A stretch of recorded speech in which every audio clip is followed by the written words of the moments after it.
ॐ यो ब्रह्माणं विदधाति पूर्वं यो वै वेदं स प्रहिणोति तस्मै तमहदेवमात्मबुद्धिप्रकाशं मुमुक्षुर्वै शरणम् अहं प्रपद्ये। ॐ शान्तिः शान्तिः शान्तिः। शङ्करं शङ्कराचार्यं केशवं बादरायणं सूत्रभाष्यकृतौ वन्दे भगवन्तौ पुनः पुनः। ईश्वरो गुरुरात्मेति मूर्तिभेदविभागिने व्योमवद्व्याप्तदेहाय दक्षिणामूर्तये नमः। गुरुर्ब्रह्मा गुरुर्विष्णु गुरुर्देवो महेश्वरः गुरुः साक्षात् परं ब्रह्म तस्मै श्रीगुरवे नमः। वसुदेवसुतं देवं कंसचाणूरमर्दनं देवकी परमानन्दं कृष्ण वन्दे जगद्गुरुं कृष्णं वन्दे जगद्गुरुं। परम ब्रह्म परमात्मा भगवान श्री कृष्ण के श्री चरणों में सत नमन करते हुए आश्रमस्थ महात्माओं के श्री चरणों में सत नमन। परम आत्मस्वरूप भगवत प्रेमी भक्तवृंद भक्तिमयी माताएं, हम विचार कर रहे थे योगभ्रष्ट सन्यासी।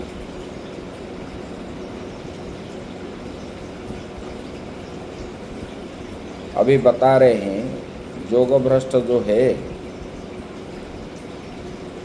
वो शरीर छोड़ने के बाद जोगी के कुल में वो जन्म होता है। वो उसी में योग की जो बुद्धियां हैं वो क्या है, उसको और प्रयत्न करना नहीं पड़ता है, क्योंकि पहले जो किया हुआ संस्कार उसके अंदर होता है। तत्पश्चात यहाँ बता रहे हैं तस्मात् पूर्वकृतां संस्काराद भूयो बहुतरम संसिदो। पूर्व में जो पूर्व जन्म में जो किया था उसका संस्कार पड़ा है, तो पूर्वजन्म संस्कार के कारण संसिद्धि के निमित्त वो क्या करता है, श्रवण आदि अनुष्ठान विषयक प्रयत्न जो है अधिक करने लग जाता है। सुनने पर वो सब याद हो जाता है, पहले जो किया हुआ है, तो वो कभी क्षय नहीं होता।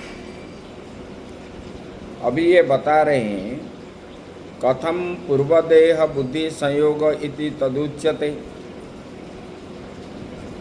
बता रहे हैं बोले कि पूर्व जन्मकृत संस्कार इस साधक को इच्छा उत्पन्न करता हुआ प्रवृत्त न कर सका तो फिर पूर्वदेह कृत बुद्धि संयोग कैसे माना जाएगा। इसके ऊपर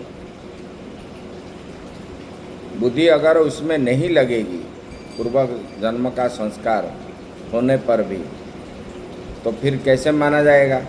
इसके ऊपर संदेह होने पर भगवान यहाँ बता रहे हैं पूर्वाभ्यासेन तेनैव ह्रियते ह्यवसोऽपि सः जिज्ञासुरपि योगस्य शब्द ब्रह्माति वर्तते। बोले कि जोगी पूर्वजन्मनि कृतो अभ्यास स पूर्वाभ्यास तेनैव बलवता ह्रियते ही। भगवान बता रहे हैं बोले कि देखो पूर्व में जो किया हुआ, पूर्व योगभ्रष्ट पुरुष ने पूर्व जन्म ने जो किया था, अभ्यास किया था, वो कैसा है, बोले कि बलवत्ता ह्रियते ही, वो बलवान होता है। उसी बलवान अभ्यास के कारण योगाभ्यास जनितेन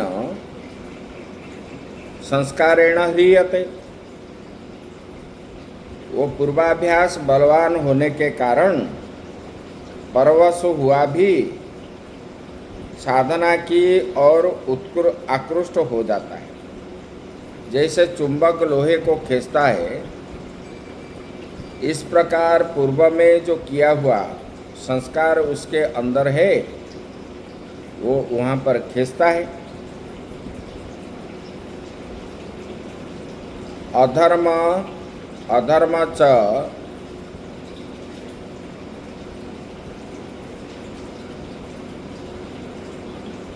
अधर्मश्च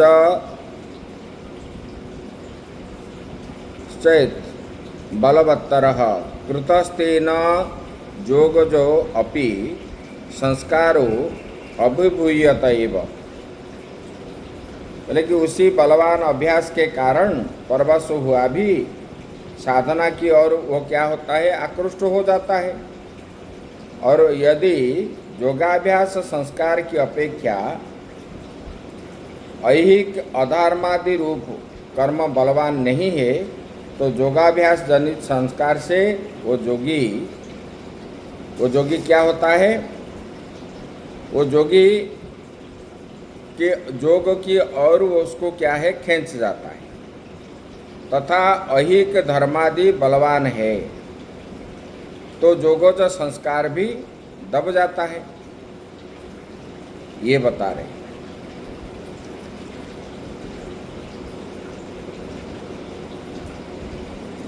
जिज्ञा यहाँ बता रहे हैं, बोले कि देखो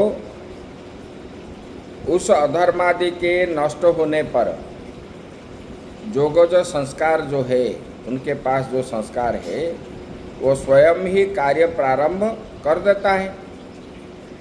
दीर्घ काल बीतने पर भी उसका नाश नहीं होता। जो किया हुआ परमात्मा के लिए जो कर्म किया हुआ वो कभी नष्ट नहीं होता, वो ऐसे रहता है और वो संस्कार भी रहता है। योग के स्वरूप को जानने की इच्छा वाला जिज्ञासु जो प्रसंगानुसार योग भ्रष्ट सन्यासी है, वो क्या है, वेदोक्त कर्मानुष्ठान के फल को पार कर जाता है। वेद में जो कर्म बताया गया और कर्म करने पर जो फल है, वो फल को भी वो पार कर जाता है। मतलब इतना प्रबल उनका इच्छा होती है। बोले कि जो योग को जानकर तन्निष्ठा हो, अभ्यास करता हो, योग को जानने पर वो जान लिया, मतलब पहले से है संस्कार। बोले कि उन्होंने वो योगनिष्ठा अभ्यास करता है, उसके विषय में कहना ही क्या है। और उनका जो है बढ़ जाता है अभ्यास और लग जाता है। जैसे राजा भरत ने, उन्होंने मृग का चिंतन करके मृगुणी तो बन गए। मृग शरीर होने पर भी उनके अंदर पूर्व जन्म का जो संस्कार था, मृग शरीर में भी जहाँ पर सत्संग होता था वहाँ पर जाके वो खड़े होकर के सुनते थे। ये शास्त्र में आया है। मतलब जो किया हुआ कर्म परमात्मा के लिए वो कभी नष्ट नहीं होता है। देखो तीसरे जन्म भी हुआ, वो जड़ भरत होकर के जन्म हुए। इसी जन्म में वो पढ़े नहीं लिखे नहीं, लेकिन ब्रह्मज्ञानी है, क्योंकि पहले जन्म का जो संस्कार था, राजा भरत जो हुए थे, उन्होंने जो गंडू के किनारे जो तपस्या किए थे, वो तपस्या का फल स्वरूप वो संस्कार उनके शरीर में था। तब जो है 2 जन्म बीतने के बाद भी वो संस्कार नष्ट नहीं हुआ, और उन्होंने ना पढ़े ना लिखे भी, क्योंकि वो तो पहले से ही उनको स्मरण है। तब जो है उन्होंने मोक्ष को प्राप्त कर लिए। इसी प्रकार जोगी ने, जो भ्रष्ट जोगी पहले जन्म में जो किया हुआ, और उन्होंने मरणांतर फिर जन्म होने के बाद वो अभ्यास के द्वारा वो क्या करता है, अभ्यास तो है उनका, उसमें लग जाता है, तत्पर हो जाता है, और तत्पर हो करके उसको और बढ़ा देता है। ऐसे बताए। आगे फिर बता रहे हैं, कुतश्च जोगित्वं श्रेय इति। जोगनिष्ठ को श्रेष्ठ होने में हेतुअंतर बतलाने के लिए अभी आगे बताने जा रहे हैं। प्रयत्नाद्यतमानस्तु जोगी संशुद्ध किल्बिषः अनेक जन्म संसिद्ध स्ततो याति परांगतिम। प्रयत्नादि यतमानो अधिकम यतमान इत्यर्थः।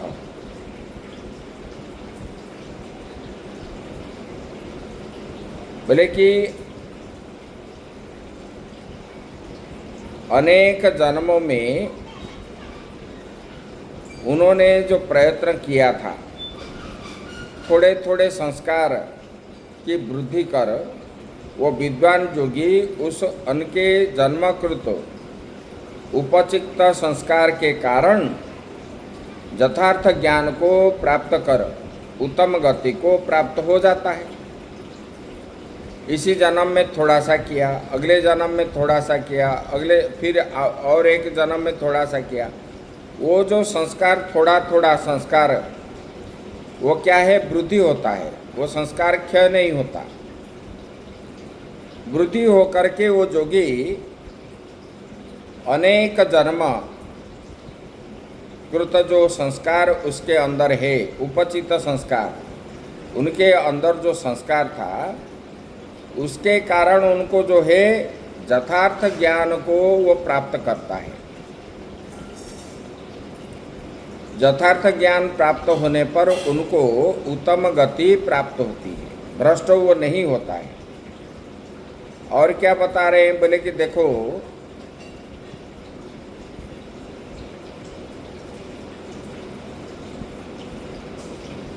संशुद्धि पापो अनेकेषु जन्मसु किंचित किंचित संस्कार जातु समुपचित्य तेन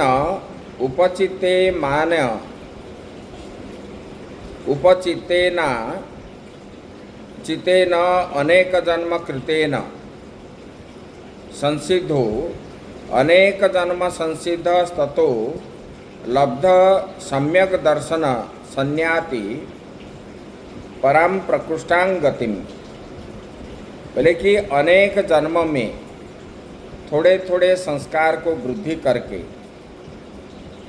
विद्वान जोगी उस अनेक जन्मकृत उपसंचित संस्कार के कारण यथार्थ ज्ञान को प्राप्त कर लेता है। अनेक जन्मों के साधना से संशुद्ध पुरुष जब ज्ञान प्राप्त करता है, वो उत्कृष्ट गति को वो प्राप्त करता है। मतलब उनका पाप नष्ट हो जाता है, उसके अंदर जो पाप था वो पाप नष्ट हो गया है, और यथार्थ उन्होंने जो संस्कार के द्वारा जो प्रयत्न किया, ये प्रयत्न के बल पर उनको यथार्थ ज्ञान मतलब स्वरूप ज्ञान का प्राप्त हो गया। स्वरूप ज्ञान प्राप्त होने पर उनको क्या है बोले कि शीघ्र ही मुक्ति प्राप्ति के लिए अधिक प्रयत्न करना चाहिए। अनेक जन्म में तो होता है, लेकिन शीघ्र मुक्ति पाने के लिए ही चेष्टा करना चाहिए। अल्प प्रयत्न करने वाले साधक को विलंब से ही मोक्ष की प्राप्ति होती है, ये बता दी। तस्माद एवं तस्माद यस्माद देवम तस्माद यस्माद एवं तस्माद, बोले कि सम्यक ज्ञान द्वारा मोक्ष का साधन है।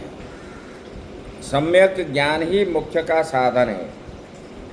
अभी इसके ऊपर बता रहे हैं। तपस्वीभ्योऽधिको योगी ज्ञानिभ्योऽपि मतोऽधिकः कर्मेभ्यश्चाधिको योगी तस्माद् योगी भवार्जुन। भगवान बता रहे हैं, सर्वश्रेष्ठ बतलाते हैं योगी को। बोले कि देखो, तपस्वीभ्यो अधिको योगी, तपस्वीभ्यो अधिको योगी ज्ञानिभ्योपि, मतलब तपस्वियों से भी और शास्त्र ज्ञान से भी। हाँ, वो क्या है? शास्त्र पंडित्यम। ये ज्ञानिभ्योपि मतलब जो शास्त्र में पांडित्य हासिल किया है, उससे भी योगी क्या है? श्रेष्ठतर है, सर्वश्रेष्ठ बतलाते हैं। और कर्मीभ्यश्चाधिको योगी,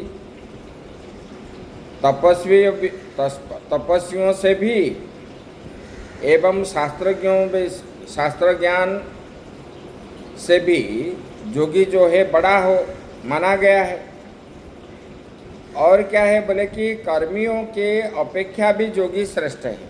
जो जाग यज्ञ आदि करने वाले कर्मी, ये योगी जो है, जो तपस्या में रत रहने वाले, उनसे भी श्रेष्ठ है। जो शास्त्र ज्ञान पंडित है, उनसे भी श्रेष्ठ है। और जो कर्मकांडी आदि करते हैं, उनसे भी ये योगी श्रेष्ठ है। ये योगी पुरुष श्रेष्ठ है। बोले कि देखो, इसलिए है अर्जुन, तुम भी योगी बन जाओ।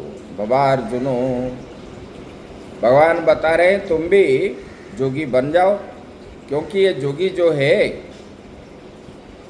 तपस्वियों में भी श्रेष्ठ है, ज्ञानियों से भी श्रेष्ठ है, कर्मियों से भी श्रेष्ठ है। इसलिए तुम क्या बनो? बोले कि तुम भी श्रेष्ठ बन जाओ। योगिनाम अपि सर्वेषां मद्गतेनान्तरात्मनां श्रद्धावान् भजते यो मां स मे युक्त तमो मतः। भगवान बता रहे हैं,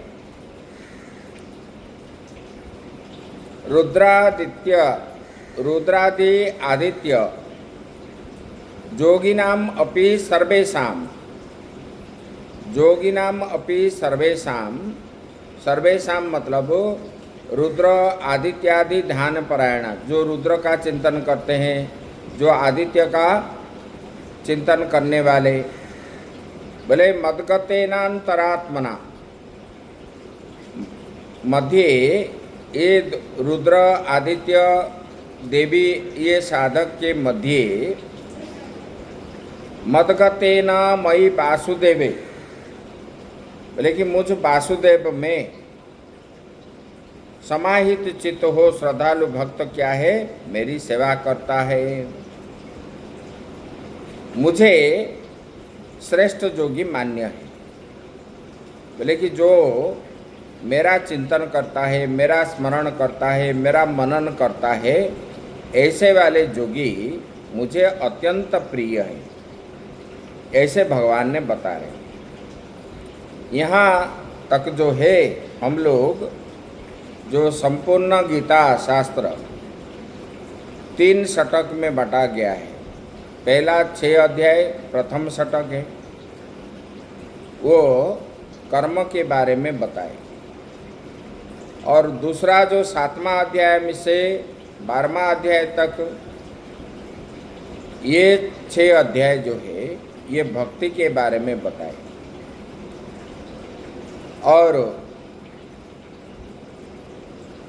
जो 13 से 18 तक ये तृतीय षटक है, ये ज्ञान, भले कि ये प्रथम षटक जो पूर्ण हुआ वो कर्मयोग है, और ये त्वम पदार्थ का विचार किया गया है। अभी जो है 7वां से 12वां तक जो है ये भक्ति है, ये तत्पद का विचार किया जाएगा। और बाकी जो 13 से 18 है और त्वम तत्पद का विचार करेंगे, ये बताने जा रहे हैं। ये सप्तम भगवान श्री कृष्ण ने अर्जुन के न पूछने पर भी अभी ये 7वां अध्याय उनको बताने जाएंगे। ओम तत्सदिति श्रीमद्भगवद्गीतासु उपनिषत्सु ब्रह्म विद्यायां योगशास्त्रे श्री कृष्णार्जुन संवादे आत्मसंयोग नाम 6वाध्यायः। ओम पूर्णमदः पूर्णमिदं पूर्णात् पूर्णमुदच्यते पूर्णस्य पूर्णमादाय पूर्णमेवावशिष्यते। ओम शांति शांति शांति।